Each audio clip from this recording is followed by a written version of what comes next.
This week we're looking at number 4 in the series on Galatians, Justification by Faith Alone. And here in the medieval city, the old city of Tallinn, this must have been very similar to the kind of place where Luther began his protest, where we get the word Protestant from, the protest against the abuses in the church. And he came to his conclusion that it was justification by faith. And even in his translation there in German, he actually put in a word, justification by faith alone. And he really wanted that to be emphasized. In fact, when he was challenged that it wasn't there in the original Greek, he actually said, no, I will have it so. Dr. Luther says so, because it was so important to him. And as we look at Galatians chapter 2 here, thinking about what this really means in terms of being justified, being set right, we are set right by trusting in God. That is really what Paul is saying in Romans and here, particularly in Galatians chapter 2. In Galatians 2:16, Free Bible version, we know that no one is made right by doing what the law demands, but through trusting in Jesus Christ.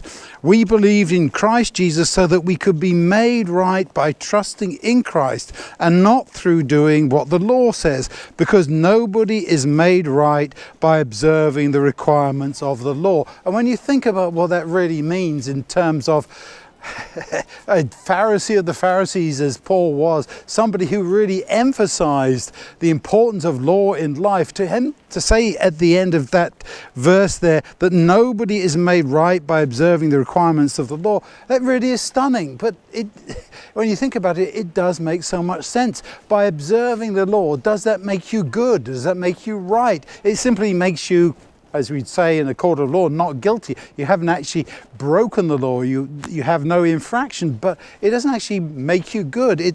You're made good by trusting in God, who is the one who can change us and who can transform us. So as you think about what Galatians is all about, thinking about those people who wanted to take the Christians back to law keeping, yes, law is important, it's the road that leads us, but it isn't the way of changing us. It simply tells us where we are. It's that mirror that shows us what we're like. It tells us where we are going wrong, but it is only God who can set us right and keep us right. That is why Luther and so many who followed him have emphasized this process of justification by faith. And if you want to say alone, I don't have any objection to that, because we are set right by God by our trust in him. We are kept right by our trust in him. And of course, our trust in him doesn't have any merit in and of itself. It's simply us holding on to God and saying, I want to be with you. I want to hold on to you.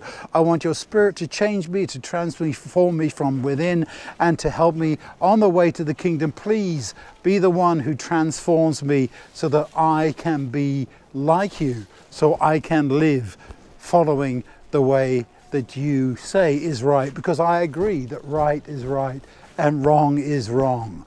Let's all think about that this week as we study about justification by faith alone.